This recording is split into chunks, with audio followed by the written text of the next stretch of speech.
Hello everyone and welcome back to the Puukko Bushcraft channel. Okay, so we're going to have another quick look at this wood duel 95 designed by Puukko like all of wood duel's knives, and yet we're mostly going to talk about the sheath. The knife itself, Lauri Metalli 80CRV2 blade.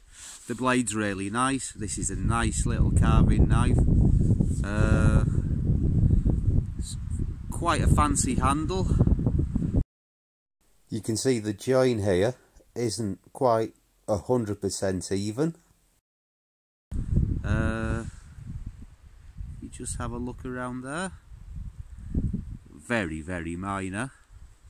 But you know, they're hand assembled in Kalari, not far south of here. And yeah, really nice knives from what I can see, but the main issue is with the sheath. If I can just take this off my belt.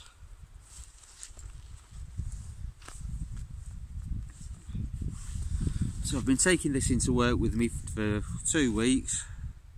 It's been performing pretty well, but the issue is when you put the knife into the sheath, it doesn't always go into the sheath liner. It actually does now because I've done a little adjustment, which we'll go over later in the video.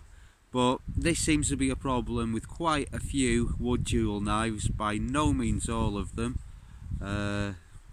Yeah, they're seen as being a bit of a tourist knife here. They sell them a lot in the souvenir shops, but they're still good knives. Our guides at the Husky farm use them quite a lot because they're pretty and they're also very good value for money. So, and also as if you're working as a guide, you know, it kind of looks a bit nicer in front of the clients to have something like this on your belt rather than a cheap plastic motor. But yeah, I try to wet form this to get it to fit in the sheath, because yeah, I mean there's a danger of it cutting through the sheath because it goes on the outside of the plastic insert, so it's not really good. Wood duel knife, I've got a little bit of an issue with the sheath in that it's a bit loose around the middle, and what happens is when I put the blade into the sheath, it sometimes goes on the wrong side of the plastic insert. So what I'm going to do is I'm going to re-wet form it, which is also something that you could do as if you didn't have good sheath retention. Just going to make it a nice tight fit. Right, so potential issues. 1, carbon steel blade, might rust. 2, I've got a little finger groove there, and as if it shrinks around that, it's going to make it very tight around here, and I'm not going to be able to actually pull it out of the sheath. So this is a really deep carry, and as you can see there's a little bit of space around the top. With it being such a deep carry,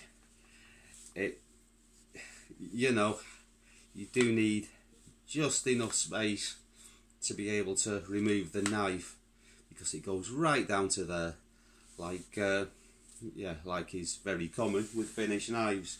Right, so the first thing is I'm going to put a little bit of oil on the blade. Actually, the first thing, I'm going to put a little bit of tape on the tip. So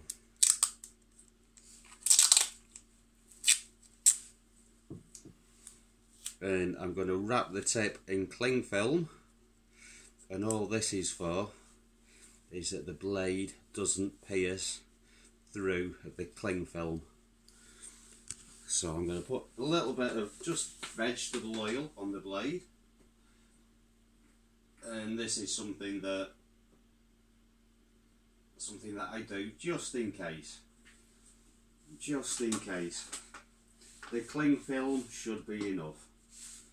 So most people will tell you just to use cling film. Right, so there we go. Just wipe it off a little bit from around the handle.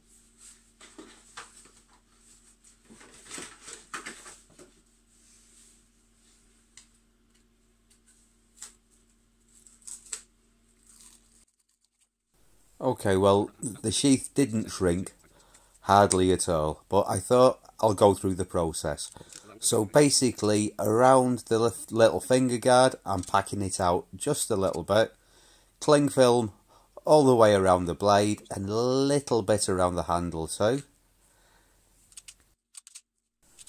And then after that, it's just a case of soaking it in a little bit of warm water. Not for very long, just enough to saturate the leather. And then you can mould it a little bit with your fingers, and then leave it with the knife in the sheath somewhere in a warm, dry place to dry out. The leather will actually stretch a little bit while it's wet, so as if you did want to get a larger handled knife to fit in a sheath, then sometimes it works, sometimes you can stretch it enough. But you know, sometimes things just don't work, so you have to come up with something else. Right, so let's see what we can do about this sheath. So I've got a bit of waxed linen thread here, and I'd normally be going in from both sides and doing a saddle stitch, but right now I can only find one needle.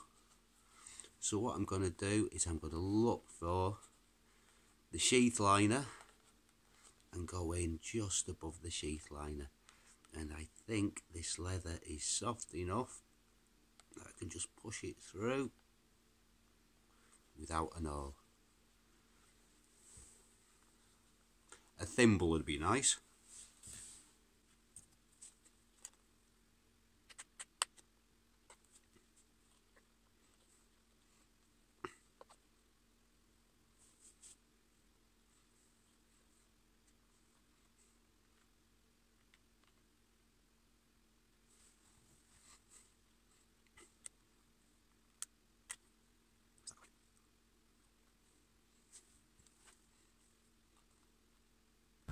Just a couple of rather messy looking stitches. I'm sure you could do a better job than that in the back of the sheath, and now it works fine every time.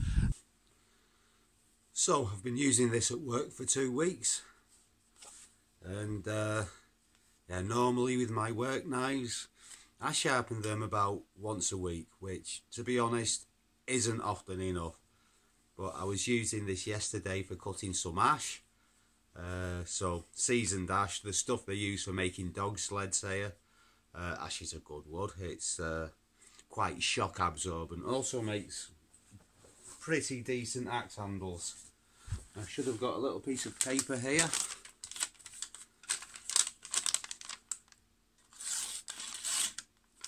Yeah, it's still more or less cutting paper, right? That's more or less. Yeah, that's really not bad. Right, so I'll put a proper edge on it now, and we'll see how it does there. We're shaving sharp now. It did take a while. There's a little micro bevel on there. We've now got more of a Scandi Vex on there. And yeah, pretty good.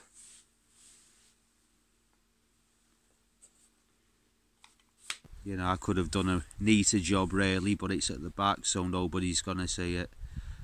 And yeah, to be perfectly honest, I've heard a lot of people saying that they have this issue, but they don't. It doesn't bother them. And as I've been using this, I have been getting into the habit of putting it in the sheath a little bit more carefully. But yeah, I still think it's an issue that's worth fixing. Well, that's all I've got for you today. thank you very much for watching, everyone, and yeah, please give us a thumbs up, drop us a comment, and if you haven't done already, please subscribe. Okay, so I'll see you all again soon for another Kuukeli Bushcraft video. Bye for now.